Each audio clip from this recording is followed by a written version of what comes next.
Welcome to the fourth and very special broadcast of the Internet Sessions, a program dedicated to the free and open exchange of ideas and of opinions.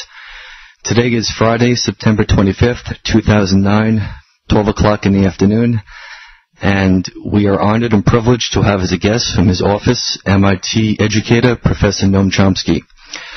Professor Chomsky has taught at MIT for nearly 6 decades, has authored over 100 books, revolutionized the field of linguistics several times, has been a major force in 20th and 21st century philosophy, spent time in jail for his political activism fighting for the voiceless, and has contributed more to the intellectual health of the U.S. and the world more than any living person.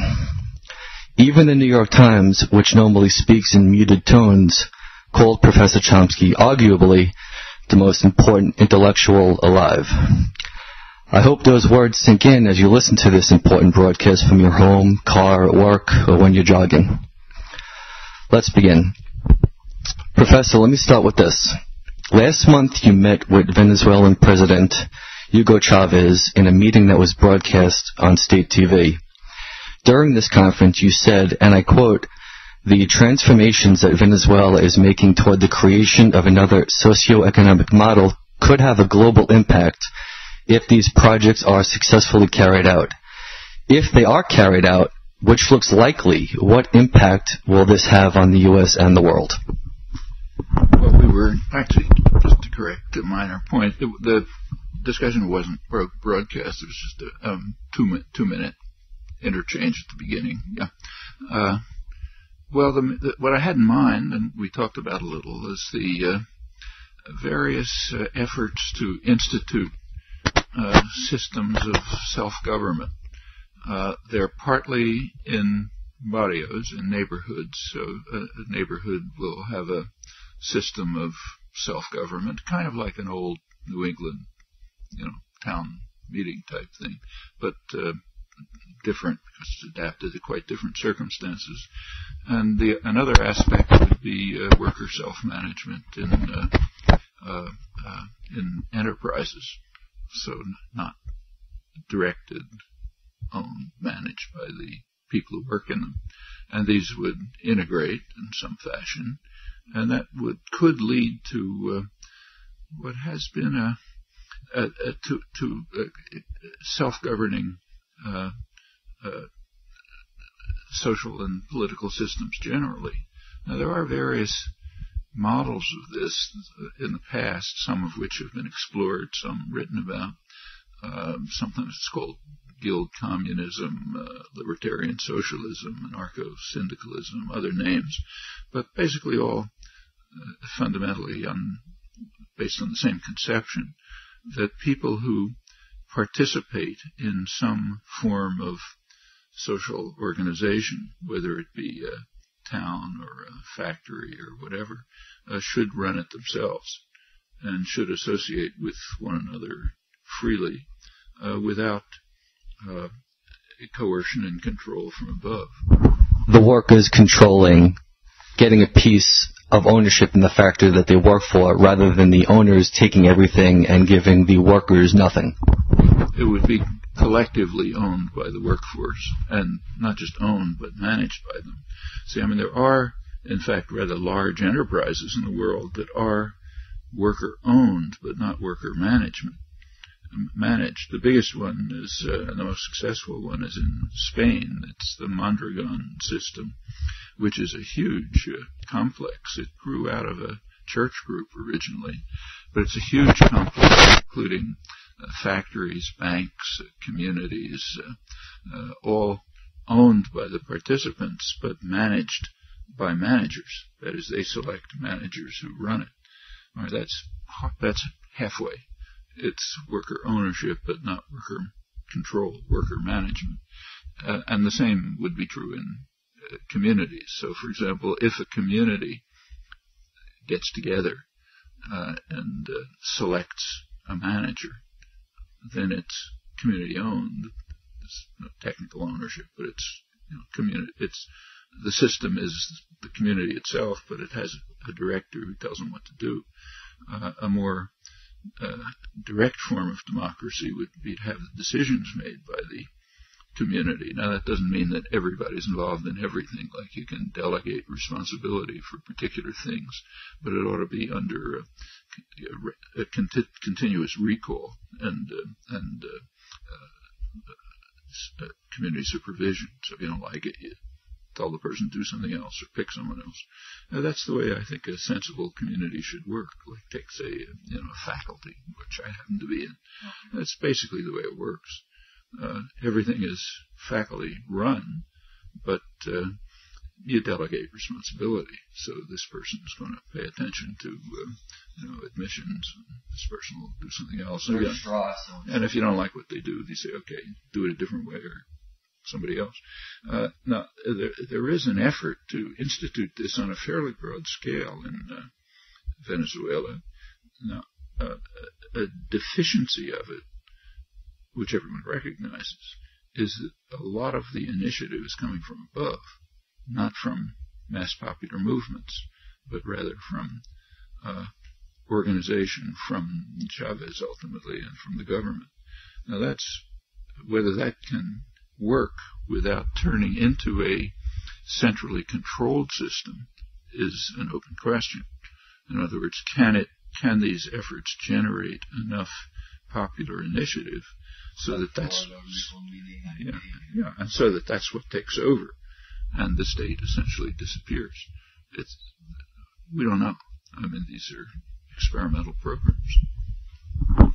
Okay, well, we're short on time, so I'm going to hold off replying and get to the next question. In the 2004 election, you said that John Kerry was a fraction better than George Bush. Does that comparison apply with President Obama in relation to George Bush? Yeah. I think he's maybe a fraction better than John Kerry, but these are pretty small fractions. I mean, the American politics stays within a pretty narrow spectrum, and the reason for that is that the political system is kind of a parasite. It's parasitic on the economic system, not 100%, but substantially. So take the Obama administration. Obama's major funders, the core of his funding, was financial institutions. Like the Bilderberg Group and organizations like that? Or no, just Goldman Sachs, banks, Wall Street, essentially. I mean, that's where the source of his funding was. And it's been the case for a long time that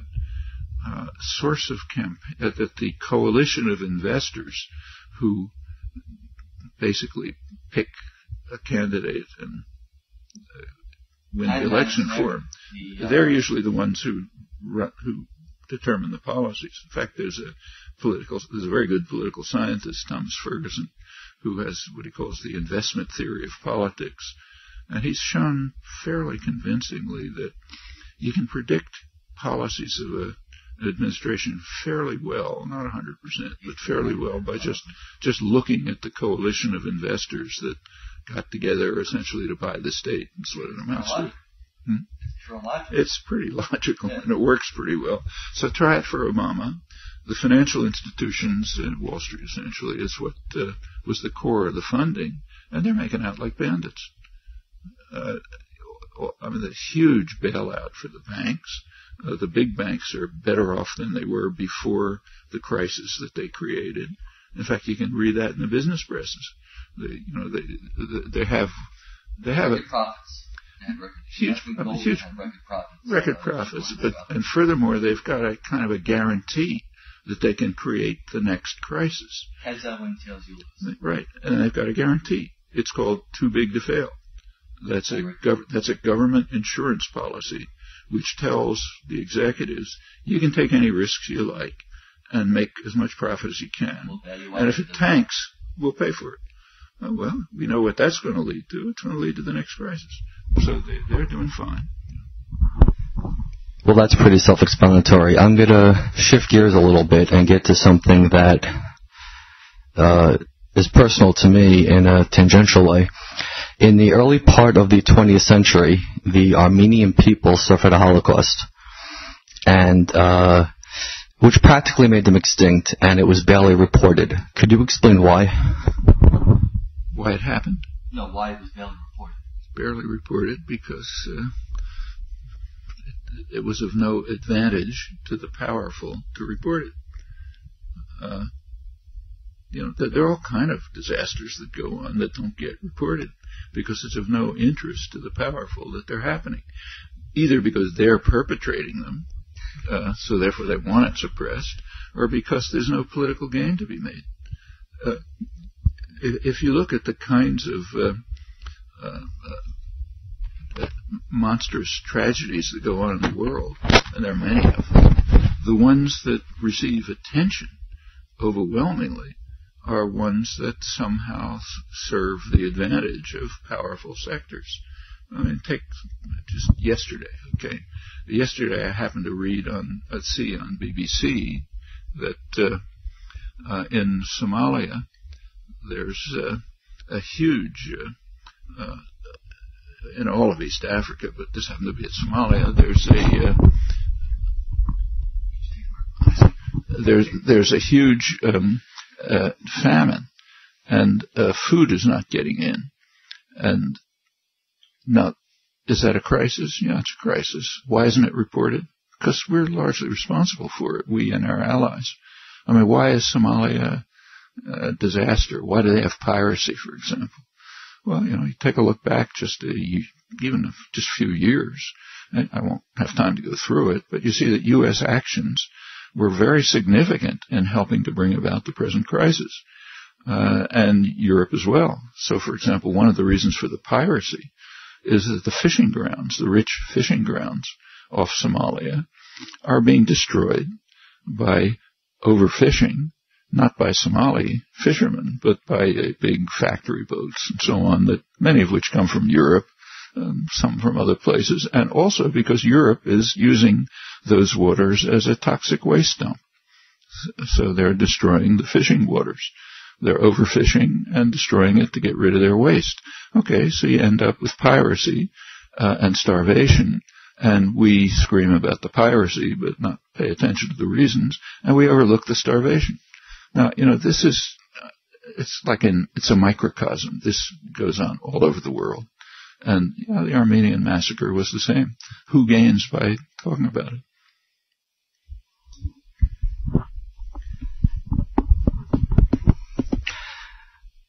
Could you explain why Israel insists on committing war crimes when Jews themselves have been the victim of unspeakable war crimes and should know better? Unfortunately, that doesn't work. People who have themselves suffered hideously often go ahead and make others suffer hideously. You can run through history, and that happens over and over again. I mean, plenty of people fled to the United States because they're persecuted. What did they do? They exterminated the indigenous population. And, Are you talking about Mexico? No, I'm talking about here. Okay. The American Indians. Yeah, Native Americans. Where are they? They're practically extinct. Well, yeah, I mean, they're kind of growing now, but at the end of about a century ago, they were down to a couple 100,000. There had been maybe 10 million or so. And in fact, the people who did it, the famous founding fathers, were quite aware of what they were doing. They said, it's a process of extermination, of extirpation. Many of them were refugees who had suffered, and so it continues. And it's, in fact, what often happens, and to an extent it's happening in the Israeli kind of subconscious, not sometimes even conscious, to say, look how much we suffered. Now we're owed. They owe us. So if that means others suffer, it's our right. Sometimes that's even overt. In any event, the fact that people, let's take the Armenians again. Okay, I'll tell you a personal experience. A couple of years ago, I was in Diyarbakir in southeastern Turkey. That was the center of the Armenian massacre. There's one old collapsing, I asked to see the Armenian remnants. There's one collapsing church with the roof falling in and, water all over. And it's not even a building anymore. And I asked, who takes care of it? And they pointed out to me a little store where there was an old Armenian man who was the caretaker. And in his store, he had some of the relics that had been saved from the church. All right, that's the remnants of the Armenian massacre. Who carried it out? Kurds. Kurds were being bitterly, savagely attacked by the Turkish government through the 90s, with the help of the United States, incidentally. Thousands of towns and villages destroyed, hundreds, maybe millions of refugees, tens of thousands of people killed. Well, but here they are walking around, the former perpetrators of the massacre. And it doesn't register somehow. They see themselves rightly as victims. They don't see themselves as genocidists. People reconstruct the world to fit their own circumstances. History goes, it's written by the victors, overwhelmingly. And denial of genocide is incredible. So, for example, take, say, the Native Americans. Huge Holocaust. In fact, the whole continent. The New York Review of Books, which is probably the most important kind of left liberal intellectual journal in the world, had an article a couple of months ago by a good, serious author in which he was reviewing a history book, and he said he was so surprised to see what he learned from it, a book by an eminent historian.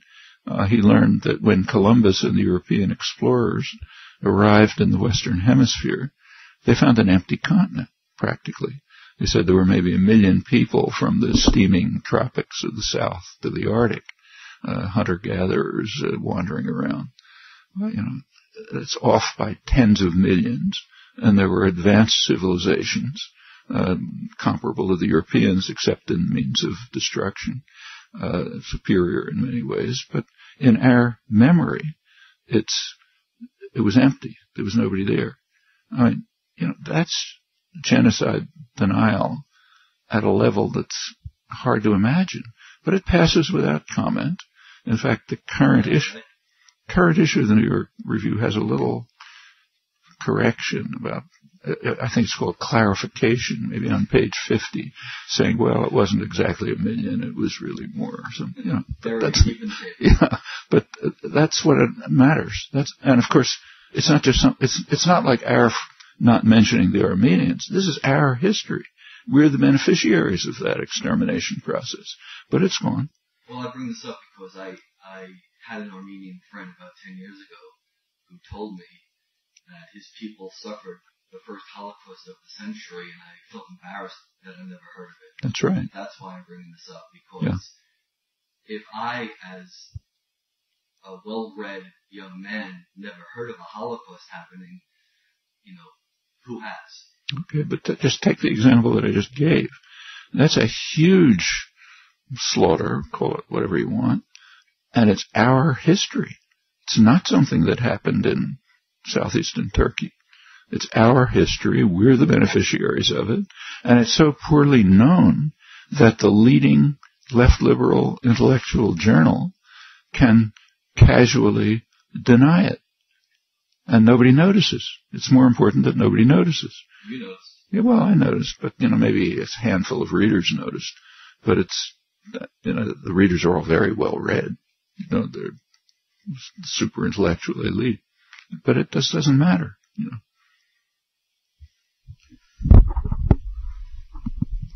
Which leads me to my next question. In your May 2009 essay, The Torture Memos, which may be read in full at chomsky.info along with many other articles and debates and access to his books, you referenced the phrase, confound the abuse of reality with reality itself. I had a little bit of difficulty understanding what that meant, and I read the article about 20 times. It's a very good article. Could you explain what that means and give a short example? Actually, you're one of many. I got a lot of letters from people saying, I can't follow what are you saying. So it must have been too cryptic. Yeah, it must have been too cryptic. Well, it's a very interesting fact. I was actually quoting a leading scholar, Hans Morgenthau, who's one of the founders of what's called realist international relations theory. Realist means kind of no nonsense, no sentimentality, just tough-minded. And he's a very, very decent person, and honorable, decent person, and a good scholar. He wrote a book in 1964. That's kind of the peak of, Camelot madness, in which a lot of self-glorification and so on. He was talking about what he called the purpose of America. And he says America has a transcendent purpose, not like other countries. Reagan appropriate, but this goes through history. Every powerful state has had a transcendent purpose, and its intellectuals explain it. They'll say we're kind of unique, we're angelic, we're something new in history. That's kind of like a historical constant as far back as you go. A shining city on a hill. Yeah, which is an interesting, I can talk about that too. That's Reagan. But, that's very interesting. Let me talk about that. Short. Okay. Well, let's keep the Morgan. So what he says is the United States has a transcendent purpose, all the wonderful things, bring freedom, et cetera, to the whole world. And then he says, well, when we look at history, we find that it hasn't lived up to its transcendent purpose. It's done, and he runs through a series of horrible crimes. But then he makes this following statement. He says, however, we should not be confused by the historical record, because he says the historical record is just abuse of reality. Reality itself is the way our minds interpret the historical record. So yes, we did all these terrible things, but that's just history. What really counts and what we're going to call reality is the way we think about it.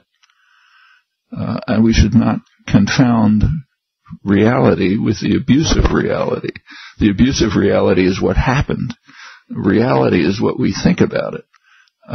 And then he goes on to say that this is like the error of atheism, which denies the existence of God because it says, look at all the horrible things in the world. He says, well, that's an error, God's still kind and perfect. So but what's interesting is he's not just anybody. He's one of the founders of the leading hard-headed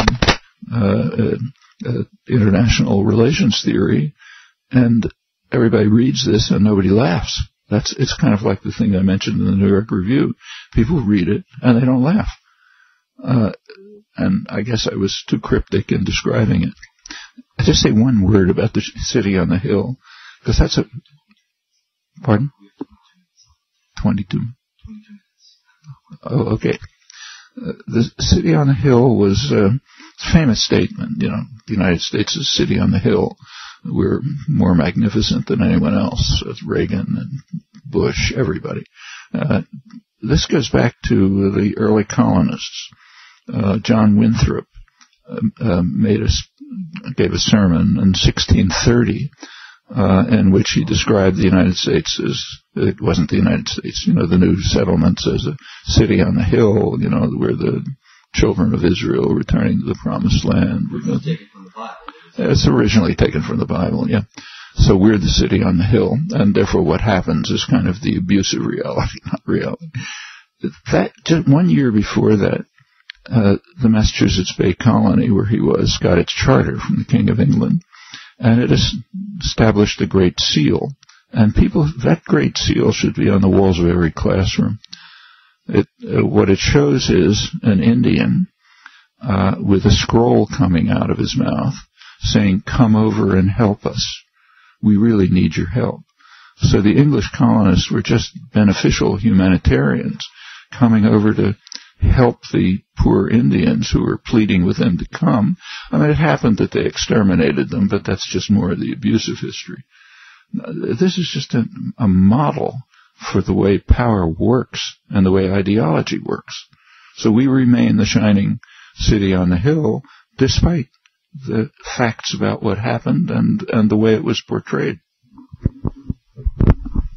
Well said. We're going to switch gears again because we are with somebody whose time is very valuable, and I have a few questions left. My research of your early career, which I diligently did before this interview and for many years before, has led me to the irrefutable conclusion that your early work at MIT heavily influenced the creation of what is now known as the Internet. Without being modest, will you claim a role in this monumental technical achievement? Not really. It's true that the seeds of the Internet were developed in the building where I worked, in fact, and by people I knew. But I don't think my work influenced it. We were kind of in parallel. Well, that answers my question. You could read his early work and judge for yourself. In 1637, Descartes published Discourse on Method. Now, I have heard you mention Cartesian philosophy numerous times. For those not familiar, what is Cartesian philosophy in a nutshell? And how is it applied to your work in linguistics and philosophy? Well, Descartes was part of the modern scientific revolution, which more or less from Galileo on.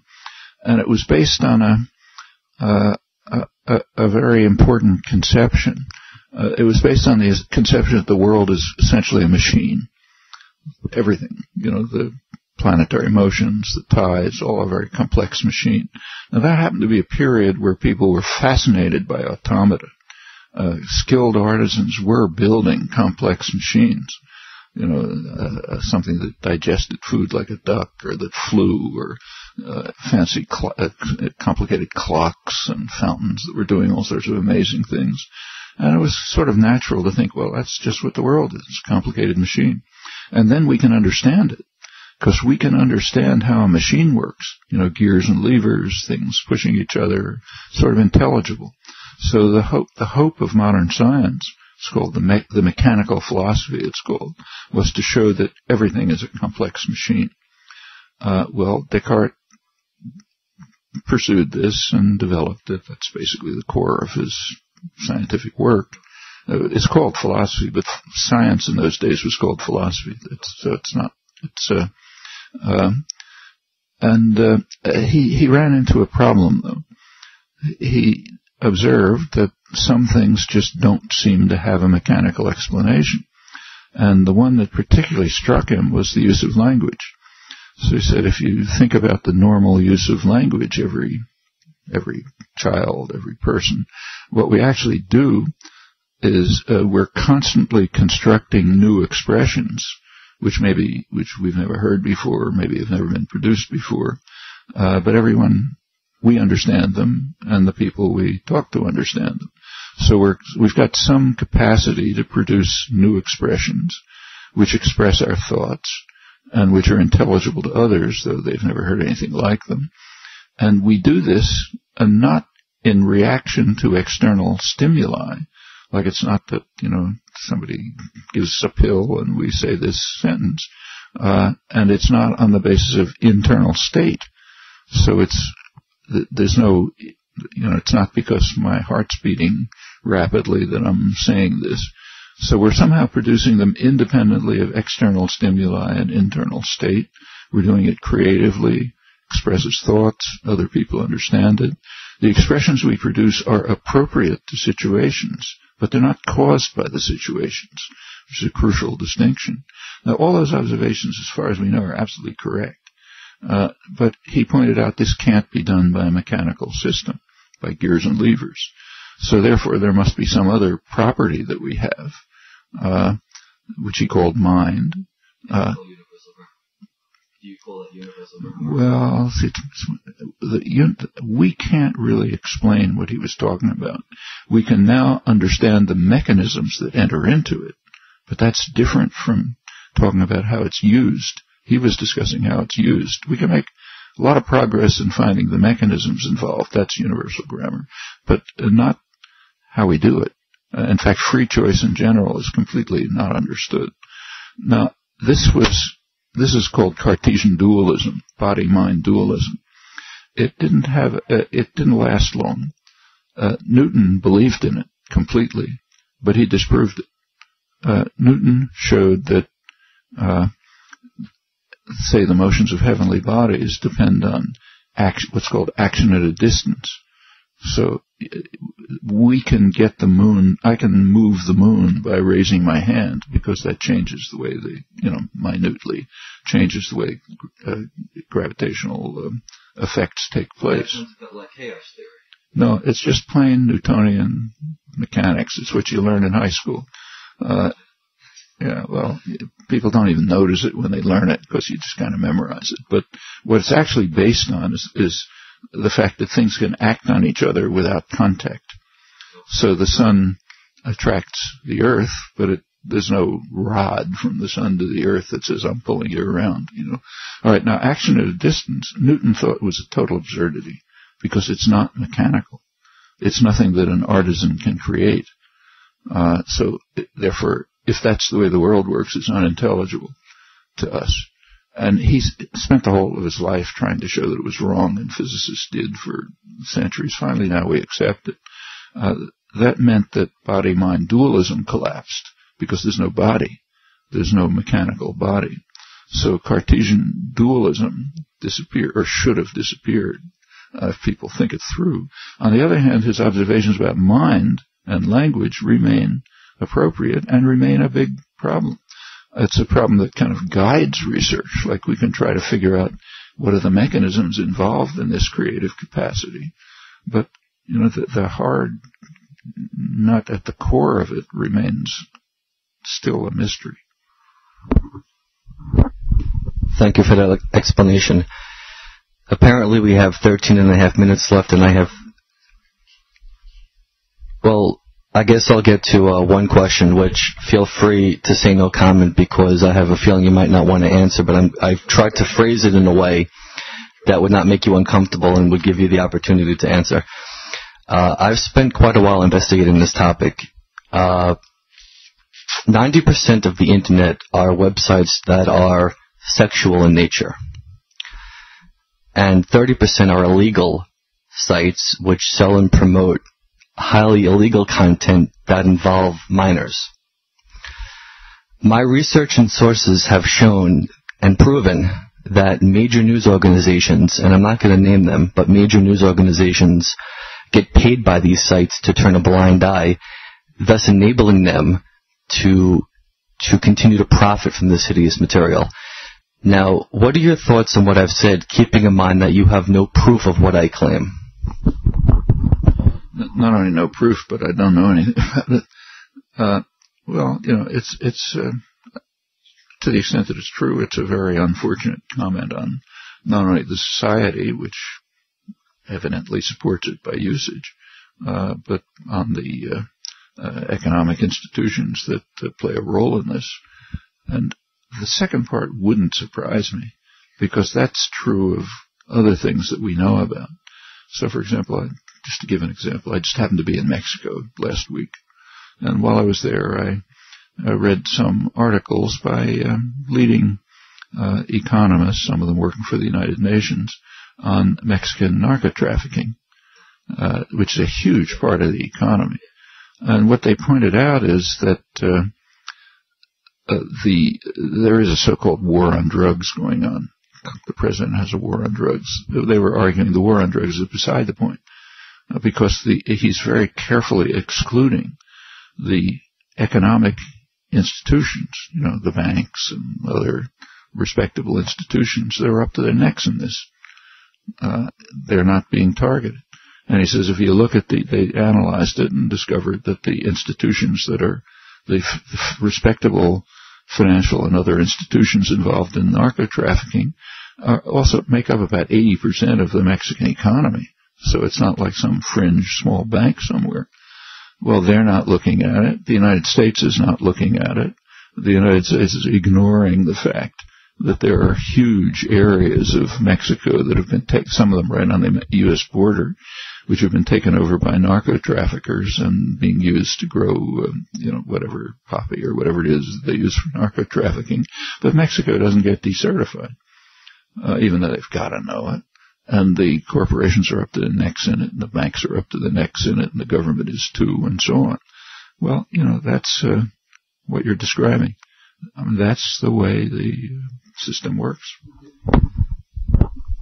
It looks like we're out of time. I can't tell you how honored I am, and I hope you are honored to hear the words of wisdom of Professor Noam Chomsky. This is Marc Okon from MIT. Until next time.